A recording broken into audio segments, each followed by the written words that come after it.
नमस्कार। आप सुन रहे हैं द बॉलीवुड रेडियो और मैं हूं आपके साथ अनूप आकाश वर्मा। दोस्तों, ये किस्सा नरगिस, सुनील दत्त और रेखा का है।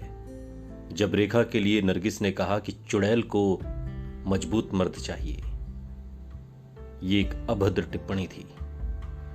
बॉलीवुड की एवरग्रीन ब्यूटी रेखा की पूरी जिंदगी किसी पहेली से कम नहीं है। रेखा से जुड़े ऐसे कई राज हैं जिन्हें लेकर अक्सर सवाल तो पूछे जाते हैं, लेकिन जवाब कभी नहीं मिलते। अपने ऊपर लगने वाले हर इल्जामों और सवालों को लेकर रेखा ने हमेशा चुप्पी ही साधे रखी।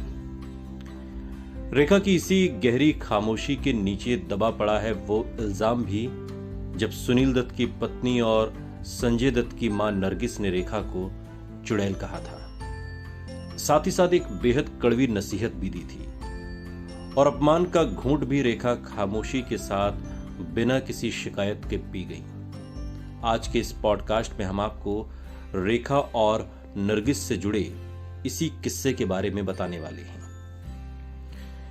रेखा ने जितनी तारीफें अपनी एक्टिंग और खूबसूरती के लिए बटोरी, उतनी ही ज्यादा वो अपनी निजी जिंदगी की वजह से भी विवादों में छाई रही।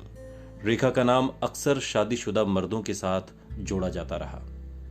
अमिताभ बच्चन के साथ तो उनका रिश्ता बॉलीवुड के सबसे चर्चित और विवादित लव अफेयर्स में शामिल होता है। इसके अलावा रेखा का नाम राज बब्बर, जितेंद्र, धर्मेंद्र और यहां तक कि सुनील दत्त के साथ भी जोड़ा गया। उन दिनों रेखा की छवि इंडस्ट्री में उस औरत की बन गई थी जिसे शादीशुदा मर्दों की गृहस्थी के लिए खतरा बताया जाता है। कई बार रेखा के लिए अति कामुक, सेक्स किटेन और आदमखोर जैसे भद्दे और सस्ते शब्द भी इस्तेमाल किए जाते थे, लेकिन रेखा को इन सब से कोई फर्क नहीं पड़ता था और रेखा ने कभी इस तरह के आरोपों की कोई परवाह नहीं की। उसी दौरान रेखा का नाम सुनील दत्त के साथ भी जोड़ा जाने लगा और इसी वजह से रेखा को नरगिस के निजी हमले का शिकार भी होना पड़ा था। सुनील दत्त और रेखा ने जब प्राण जाए पर वचन न जाए और नागिन जैसी फिल्मों में साथ में काम किया तो इस तरह की अफवाहें और ज्यादा गर्म हो गईं। सुनील दत्त और रेखा की नजदीकियों की खबरें जब नरगिस तक पहुंची तो वो भी भड़क उठी। नरगिस ने गुस्से में रेखा को कुछ ऐसा कह दिया जो शायद कोई और कभी बर्दाश्त ही नहीं कर पाता। रेखा के ऊपर तंज कसते हुए नरगिस ने कहा था कि वो मर्दों को ऐसे संकेत देती है जैसे वो बड़ी आसानी से उपलब्ध हो सकती है। कुछ लोगों के लिए वो किसी चुड़ैल से कम नहीं है। नरगिस इतने पर ही नहीं रुकी। उन्होंने आगे कहा कि कभी कभी मुझे लगता है कि मैं उसे समझने लगी हूं।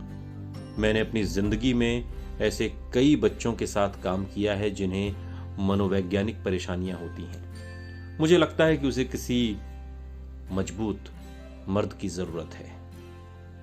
गौर करने वाली बात यह है कि जिस वक्त नरगिस ने रेखा पर ये जबरदस्त जहरीले कटाक्ष किए थे, तब रेखा की उम्र सिर्फ 22 साल थी।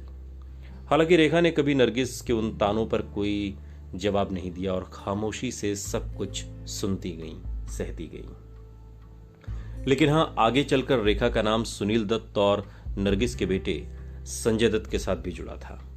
संजय दत्त और रेखा ने एक फिल्म में साथ काम किया, जिसके बाद दोनों के अफेयर के चर्चे गॉसिप्स मैगजीन में छाने लगे। यहां तक ये भी कहा जाने लगा कि दोनों ने मंदिर में जाकर गुपचुप तरीके से शादी कर ली है। लेकिन संजय ने एक प्रेस नोट रिलीज कर रेखा संग अपने अफेयर की खबरों को सिरे से नकार दिया और रेखा हमेशा की तरह इन तमाम खबरों से बिल्कुल बेखबर, बेपरवाह। सुनते रहिए द बॉलीवुड रेडियो, सुनता है सारा इंडिया।